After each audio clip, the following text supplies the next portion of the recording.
Good afternoon, everybody, and welcome back. Welcome back, everybody. I hope everybody enjoyed lunch and this morning's sessions. There was definitely a lot of food for thought this morning. My name is Neil McGowan. I am the Director of Customer Success at Searisk. And within that role, one of my primary responsibilities is to ensure that our clients get the most value from their investments in quantitative risk management. So this morning we heard a lot about regulatory change. We heard about AI risks, third-party risks, and we heard about the friction between cybersecurity and the business or IT.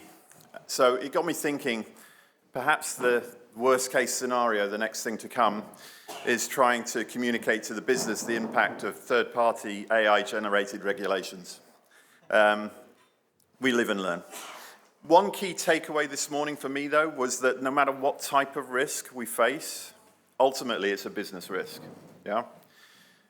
With the possible exception of those vendors and partners that are in the room, most of the organizations you work for are not in the business of risk management. Yeah, they're in the business of finance, insurance, transport, retail, whatever. And risk management is just part of doing business. It's an essential part of any business strategy. And as such, it's a profession in its own right. Just like legal, just like finance, just like HR, it's an integral part of any business. So that brings me to the subject of our next presentation. The presentation by the author of FAIR and FAIR-CAM, which I have to say, after reading, I felt like I'd taken the red pill in the Matrix. Never saw risk the same again. He's here to talk about the future of cyber risk management profession. So please join me in welcoming to the stage Jack Jones, Chairman Emeritus of the FAIR Institute.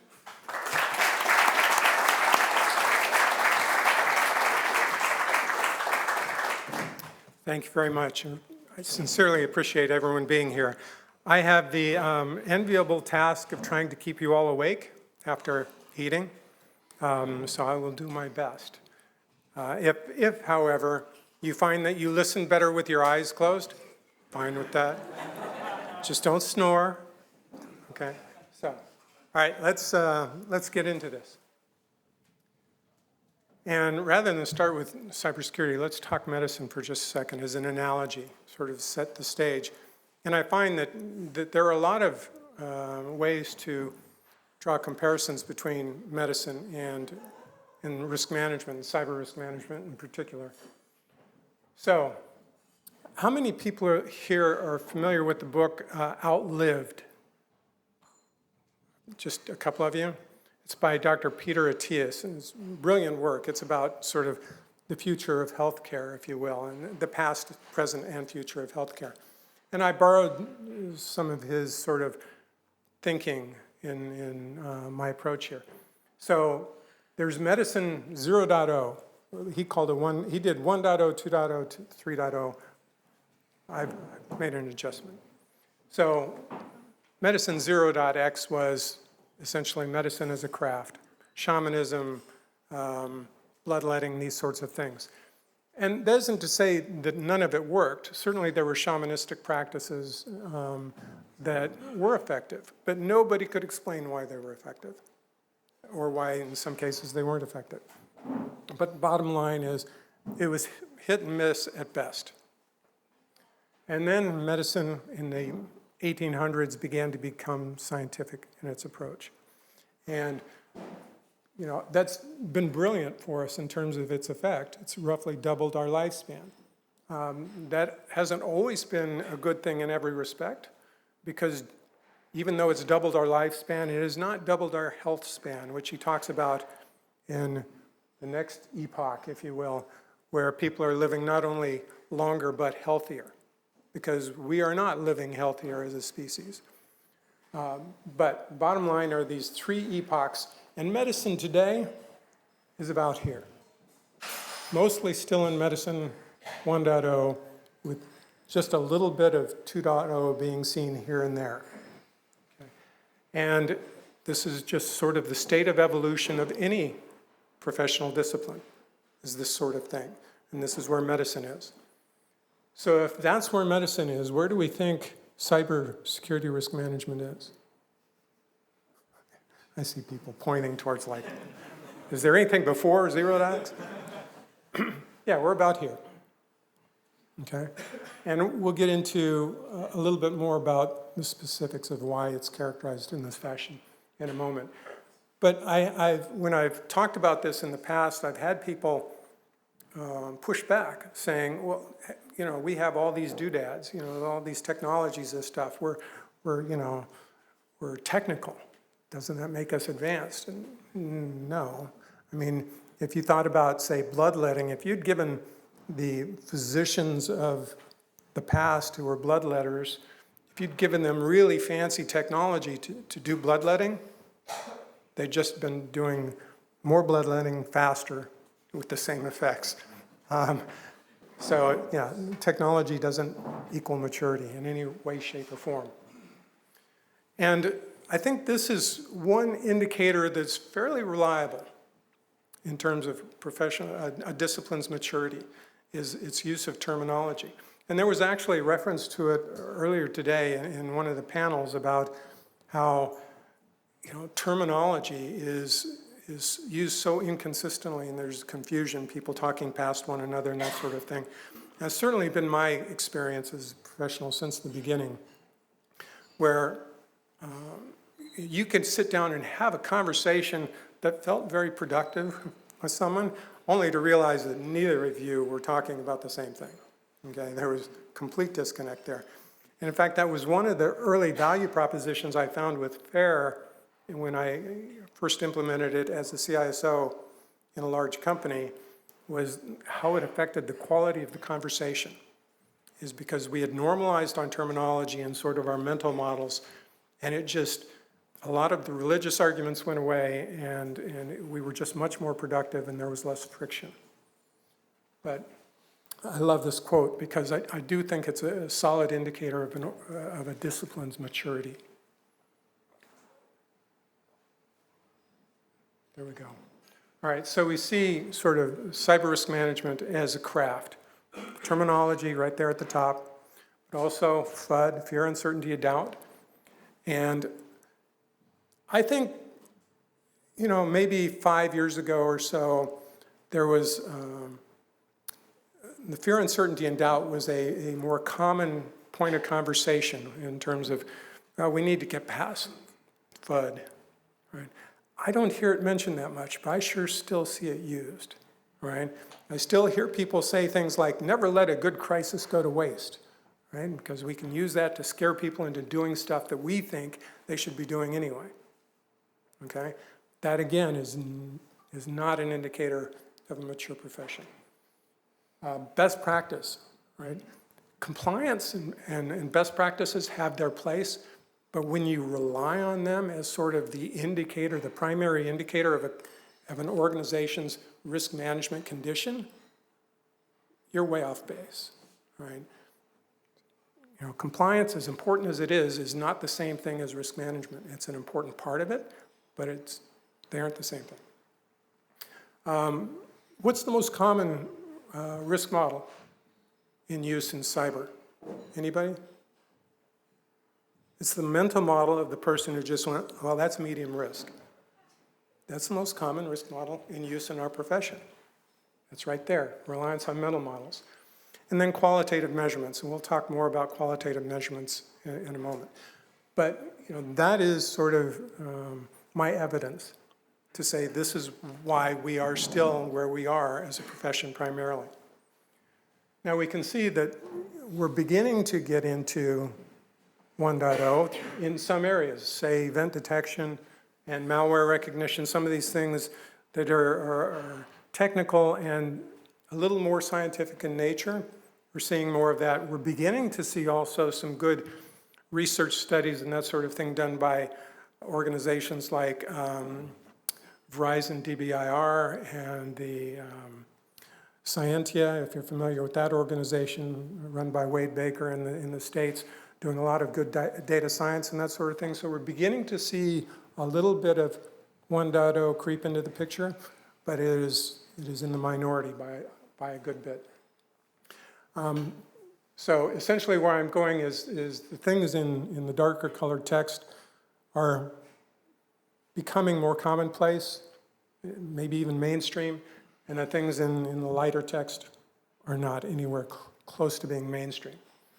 And this is important when we get here on treatment and accurately prioritizing, because as a profession, we are hideous at prioritizing the problems we face.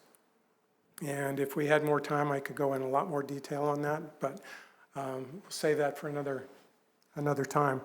And again, this personalized solution recommendations, when we gravitate strictly to best practice, we're not doing this. We're not personalizing. And I can give you an example of where this made a difference. I was CISO for a company when the PCI dictates first came out, and they said, "Thou shalt encrypt data at rest." And as a good CISO, I reached out to the encryption vendors and said, all right, given our circumstances, can you help us encrypt our data at rest? And they said, well, we've never done anything as large and complex as you guys, but we can do it. It will cost this many millions of dollars. It'll take at least 18 months, and you're going to have to rewrite most of your applications. When do we start? And I said, hang on. And I used FAIR to analyze our loss exposure from the scenarios where encryption of data at rest is relevant. I analyzed our loss exposure today, or at that point, without encryption. I said, okay, that's how much loss exposure we have. Then I said, let's throw encryption into the mix. All right, this is the reduction I get. Then I said, but there are other controls relevant to these scenarios too that aren't encryption. And I analyzed those instead of encryption and found that I could reduce more risk at a fraction of the cost with these non-best practice solutions. The question, of course, would the regulators accept this non-standard approach? And so I presented my analysis and proposal to the regulators, and they said, I can't argue with that. They said, go forth and do that. Because at the end of the day, they recognize they're smart people who care very much about doing the right thing, and all they cared about was, were we managing risk responsibly? And I could show that we were, and we saved millions of dollars and a bunch of pain by personalizing it and not necessarily following best practice. And then introducing sort of these formal models and methods and such. And I'm going to talk more about this later, so we're going to skip this. But we're between 0.0 and just dipping our toes into 1.0, and there's a lot of work ahead of us there. So achieving this, what's it going to take to achieve 1.0? We have to normalize quantitative methods. Okay, it doesn't say there's just one approach, but we have to be clear on what it means to apply quantitative methods, and because there are a lot of things being called quantitative out there that aren't, and I'll touch on those in a minute. But we have to set a bar for what good, reasonable, responsible quantitative methods are, because again, there's a lot out there that's being sold as quantitative that isn't, and even when it is quantitative, it's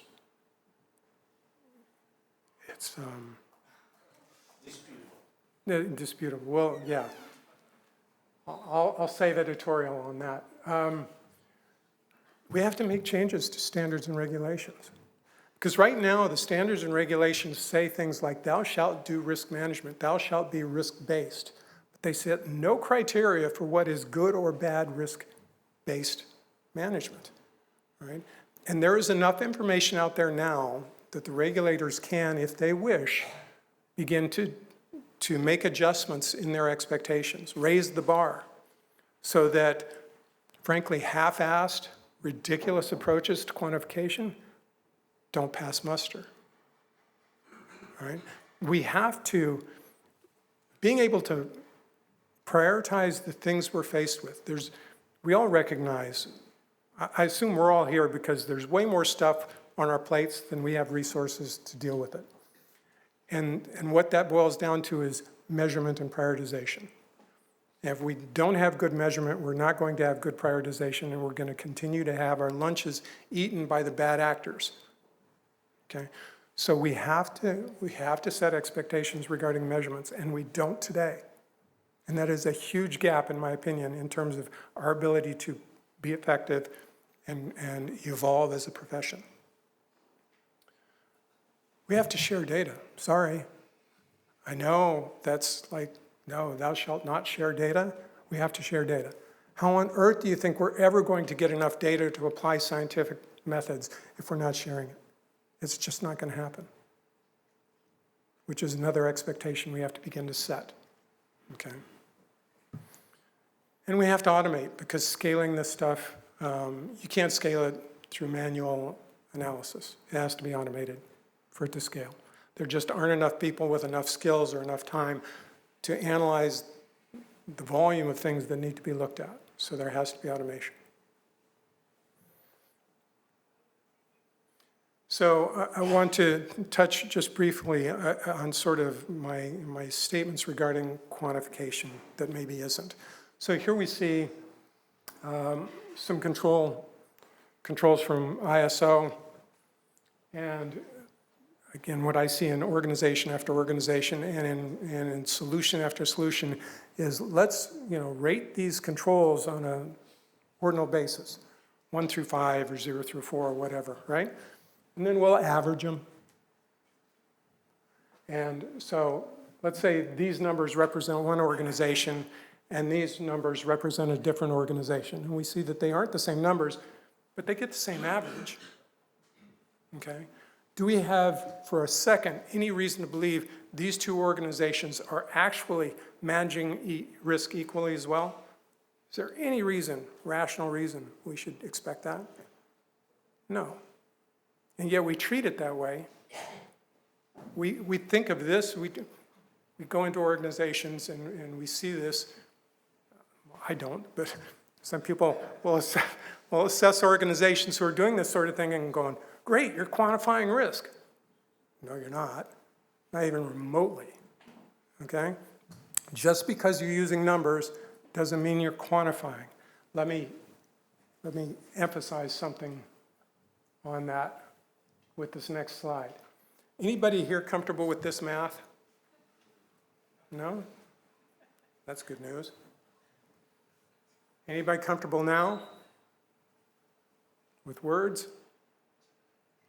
All right, let's change them to numbers. Comfortable with that? Those are text, they aren't quantities. There is literally no difference between the words on the row above and these numbers. No difference. Those are labels for buckets. There is no quantitative value to those whatsoever. But common practice in our industry is to do all kinds of math on this. You look at standards like CVSS, Common Vulnerability Scoring System. It's doing a ton of math on ordinal values that have no validity whatsoever, okay? And have been driving bad decisions into our profession for a decade or longer. And let me drive a nail into this coffin here. Let's change the numbers 1 through 5 to -8, 4, 28, 53, 2,961. Has anything changed? Nothing whatsoever. They're in the right order. Ordinally, because they're ordinal values, they're in the right order. Now the math we thought was working on 1 through 5, is it going to make any sense whatsoever with these numbers? No. Okay, but this is common practice in our industry, is math on ordinal values. And it just, frankly, doesn't make any sense. So, what we need is actual units of measurement. The question I always ask, when someone says, oh, we're doing quantitative measurement of risk or whatever, I say, well, what's your unit of measurement? And usually I get a blank stare. What do you mean, unit of measurement? Well, if you don't have a unit of measurement, it's not quantitative. Okay? And so what we need is actual units of measurement for the different values that we're including in our analysis. If we don't have that, it's not quantitative. and the math won't stand up, and therefore the decisions are going to be misinformed. Something else we have to do is we have to account for the complexity in our problem space. I don't think anybody here is going to argue the fact that we have a very complex problem space. And the problem is we treat it as if it's not complex. Okay, again, going back to that earlier, using ordinal values to rate those controls, all right? That control list that I showed, that's the equivalent of of anatomy in medicine. Here are the things that can or should be part of the body or the security program, okay? Now the physiology is entirely missing. How those things function individually and as a complex system has not existed in our profession at all, ever. We've been working from control frameworks that are pure anatomy without any notion of physiology, okay? So let's look at a little bit of what controls physiology sort of looks like at a high level. So we know that if we have assets and threats against those assets, we have risks, so we put controls in place. But let's be a little bit more specific and call those loss event controls. These are controls that directly affect the frequency or magnitude of loss. And here we see a few examples. Okay?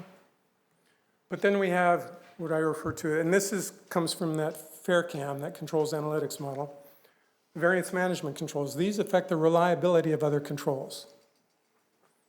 And then we have decision support controls, which affect our ability to make decisions about this problem space. And we see, arrows pointing every which way, showing how things affect other things. But let's look at an example, all right? And again, these affect risk indirectly. So let's say we're trying to manage ransomware. I apologize for the colors being hard to see. This says ransomware outage via phishing attack, right? And we see that, well, personnel are a control against phishing attacks, right? Great. And maybe our organization, our personnel are not so great at managing, resisting phishing attacks, recognizing illicit emails and whatnot. So we have anti-phishing training to make them better, right? Great. Well, that's only going to be as good as your threat intelligence to include sort of the newest practices that you need to train people on. Because if you don't have good threat intelligence, your training's not going to be what it should be, and your people aren't going to be as effective as they could be.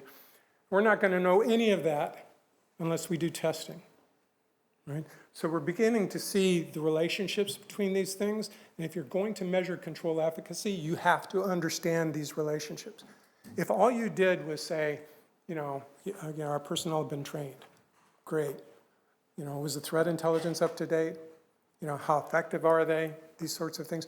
You have to have this more holistic, connected view of the controls landscape if you want to measure its efficacy and understand where your gaps are, where your strengths are, and those sorts of things, where your opportunities are. Oh, by the way, if these other controls are good enough, maybe you don't care very much about your people not knowing a good email from a bad email. All right?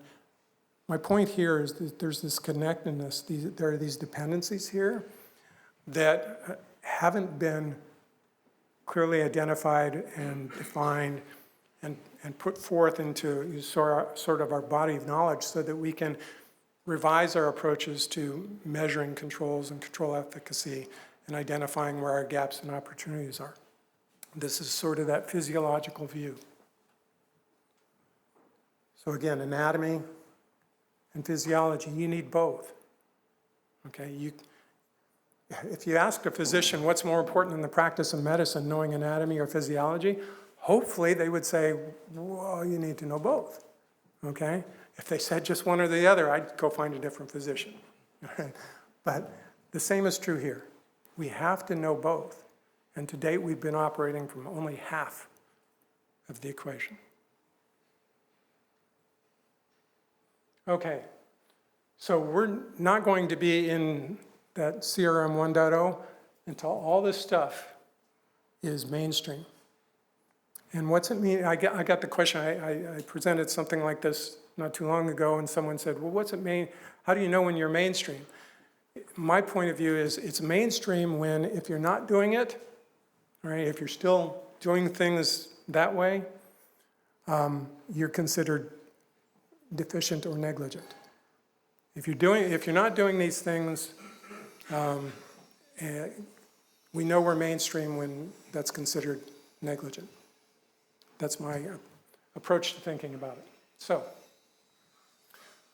how about CRM 2.0? Well, this is on being really proactive. So I think of proactiveness as there's proactive with a little p and proactive with a big P, okay? And most of what I see and hear in our industry being referred to as proactive, that's little p, all over the place, right? It is not big P. So this is about being truly proactive. And I'll explain that more. It's preventing the disease in the first place. And I'll talk about disease here in a second, cyber risk management disease, so to speak. And improving health span, which I'll also talk about. And so we see it's about understanding the root causes, why things break, why things don't work as they're intended to, that then end up having to be fixed or being compromised or whatever the case might be, right? Truly getting in front of the problems that end up in losses occurring. And then applying more advanced scientific methods, actual experimentation, right? And again, we can't begin to get here until we're sharing data, but there are things we can do even in the absence of a perfect world of data. We can still do some remarkable things here, which I'll talk a little bit more about here in a moment. So a healthy cyber risk management program is one that's cost-effective and aligned with the business needs, and it helps the business actually progress and evolve as it wants to. When I was CISO at Nationwide Insurance back in between 2001 and 2006, when I first implemented FAIR and began sort of putting these principles into place and that sort of thing, one of the things I found was that my problem changed from having to sort of push my way in the door in business meetings and sort of assert myself. My problem became I didn't have enough staff to respond to the requests from the business for our involvement, which was a wonderful problem to have, right? But it was because we were approaching it in sort of a different manner, that we could speak more intelligently or articulately, and we could show our homework and how we came to our conclusions on that sort of thing, how we were using data and such. So the bottom line is we were more cost effective because we weren't chasing a bunch of noise. We were able to prioritize far more effectively. That also raised our credibility with the executives because we weren't screaming about high risk every time we opened our mouths. In fact, sometimes we'd said, no, actually, you don't need to worry about this for this reason and that reason, right? Go forth and make money, okay? So there was less friction, there was better alignment, and we were far more cost effective, right? Now, that was almost 2 decades ago, and certainly we weren't anywhere near where we could have been, but for the time, it wasn't bad. It was certainly a better place to be. So cybersecurity-related disease is wasted resources. And I see that all the time in our industry. And there's an old cliche from marketing saying that half your marketing dollars are wasted, you just don't know which half, all right? Same is true of cybersecurity. All right, there's a lot of wasted resource, okay? Inefficiency, and then it takes many forms. One of it is whack-a-mole. How many people here are familiar with, maybe not where you work, but you've heard of organizations that are just playing whack-a-mole all day long? Anybody familiar with that? Okay. Those findings are repeated because we're not treating root causes, right? We have a disease here, deficiency, and we're not treating it. We're not even looking for it. Most of the root cause analysis I see being done in the industry, virtually all of it is proximate cause. They're looking for the first simplest explanation. Not enough training, or the executives don't support us, or whatever the case might be. All right, yeah, that's not the problem. Okay, and so you continue to have to fight the same things. That's a tremendous resource waste. Ineffective and unnecessary security controls. See that all the time too. Okay, and we have some myths in the industry about controls that you know are must-have that I just shake my head at. Okay, so yeah, there's room for improvement. Over-controlled risk. Again, this comes back in some cases to that, you know, sort of mindless following of best practice rather than personalization, really looking at what's appropriate for our organization in our situation, right? And risk levels not aligned with organizations' risk tolerances. And part of that comes down to the organizations. Again, my experience is very few organizations actually define risk tolerance or risk appetite in any sort of useful way, right? And so that doesn't enable us to resolve this part of the problem. And we see evidence of this through, say, patching SLAs, service level agreements. Are organizations patching things on time? And most organizations struggle terribly with this. And there are a whole lot of contributing reasons for that, including relying on things like CVSS as a scoring model that is so badly broken and creates so much noise. But part of it is not having clarity on what acceptable risk is for the organization, what those SLAs should be.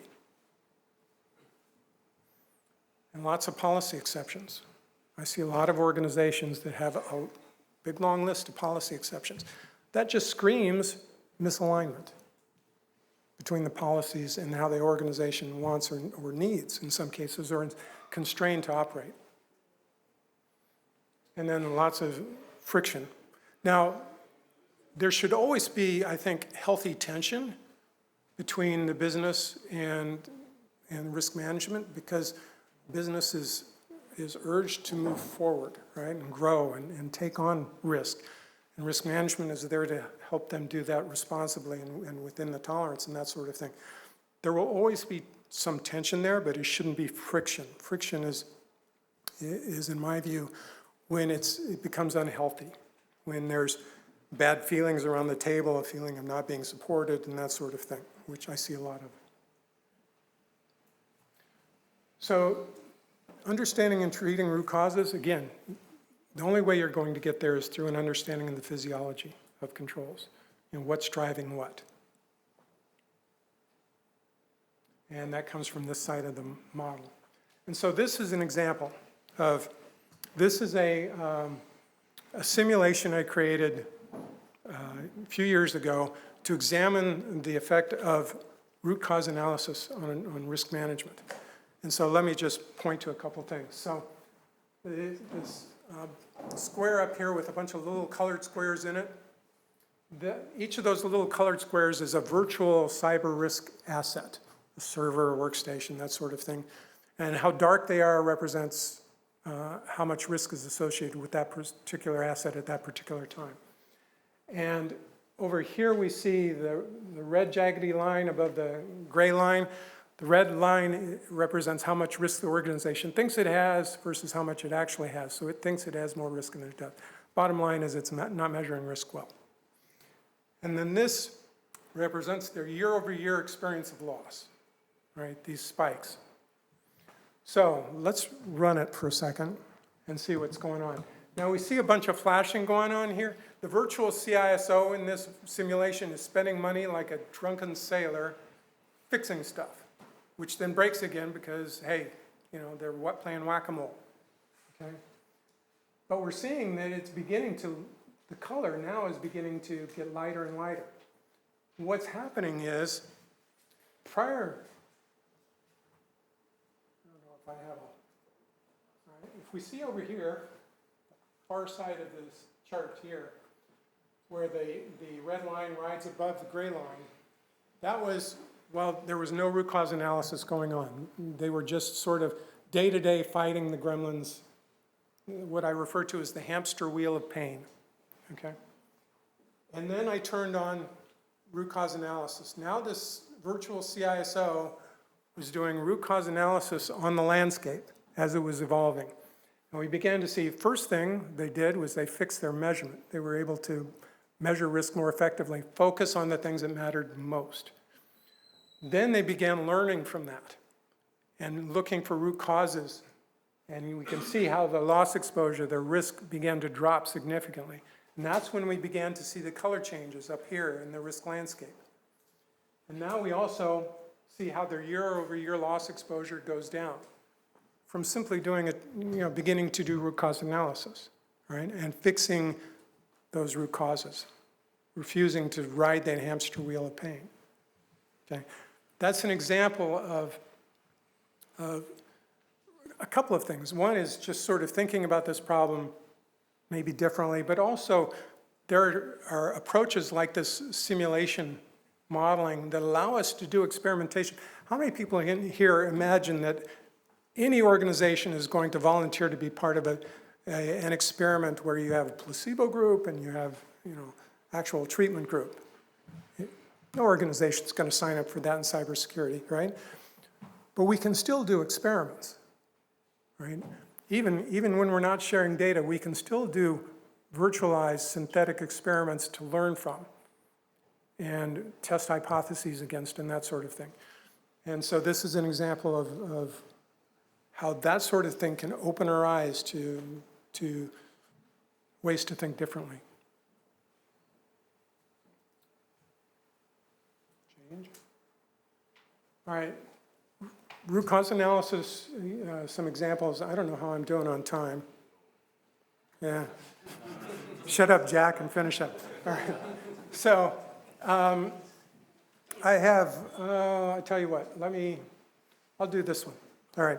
So I worked in an organization where we were playing whack-a-mole with access privilege management, right?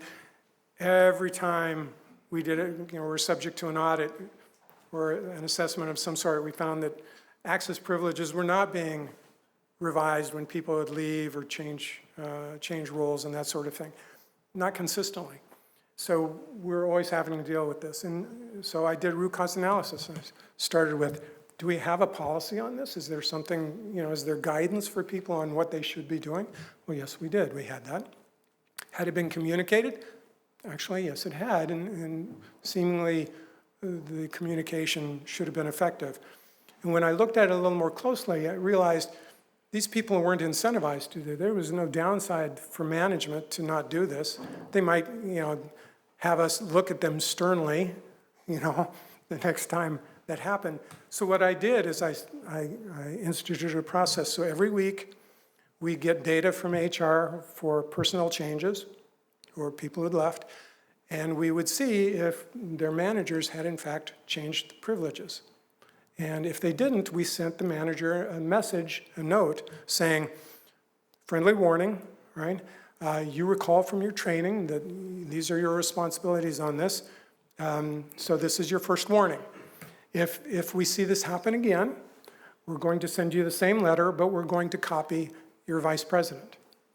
If we see it a third time, we're going to copy your vice president and the CEO. Problem vanished overnight. As soon as word got out that we were doing that, because we sent those messages to a few people, the problem was gone. Okay? We didn't have to fight that battle anymore. We didn't have to have those arguments with audits or regulators or anybody else about why this was a continued problem. It went away. Okay? So root cause analysis. In that case, it was people weren't incentivized. Right? They were incentivized to hit deadlines and budgets. They were not incentivized to meet security objectives. Audit finding SLAs, we'll skip that one. At any rate, in the interest of time, we'll move on. So we've heard conversation about AI too, and how AI certainly is helping the bad guys. And it has an opportunity to be really beneficial to us too, but we have to stop and think for a minute about some of the limitations. Because if we equate sort of the condition of our profession to medicine in the mid-1800s, if we had given, a large language model to medicine in the mid-1800s, it would not have helped, right? There wasn't the data. There wasn't the understanding of the underlying principles and physiology and whatnot. So we have to keep this in the back of our minds when we think about AI as a solution to our problems in cybersecurity. I think there are some serious limitations in the near term around that. But there are places where it can be really useful, right? Places where we have more data. And again, as I said, we just have to be cognizant of the limitations and then look for ways to get beyond them.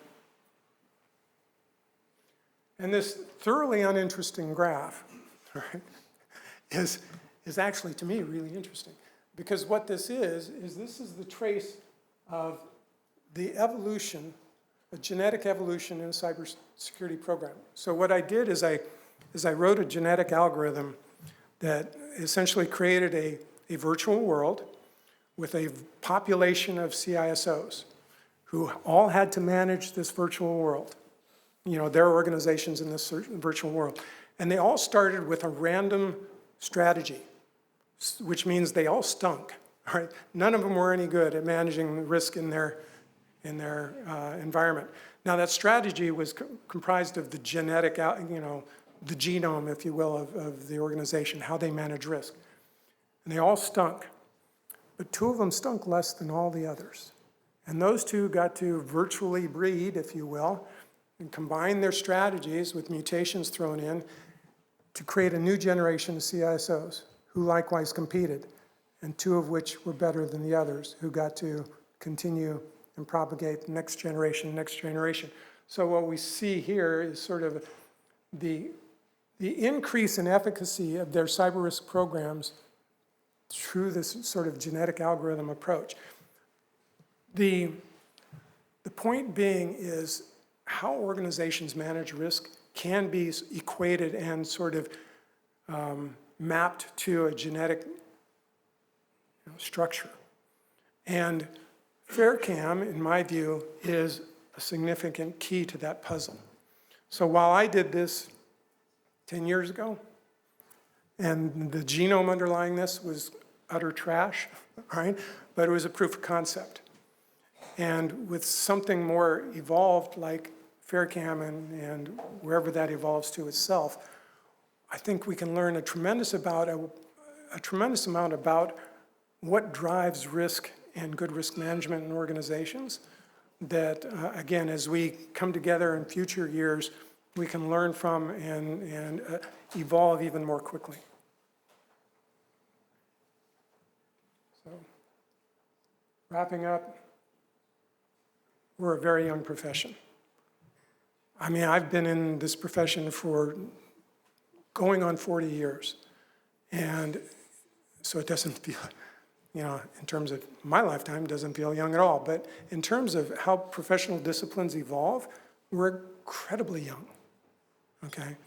And so where we are today from a maturity perspective is normal and natural. There's nothing shameful in being young and immature, but it's important that we recognize it so we can address it. And that change isn't going to happen overnight. And it takes hard work. It takes involvement of people like yourselves who care about this and who want to help the profession move forward. And so I think this condition of youth presents challenges, but also presents a responsibility on our part to raise the bar, all right? When you see organizations, maybe your own organization, doing things like math on ordinal values or living and dying by compliance rather than really understanding, by not doing root cause analysis, that's an opportunity for you to go, wait a minute, pause, let's see if we can take a step forward here instead of sort of continuing on a path that's not progressive. So, You know, again, my request to you, and again, my appreciation for your taking time, your valuable time to be here today, is being part of that future and how we evolve as a profession. So, thank you very much.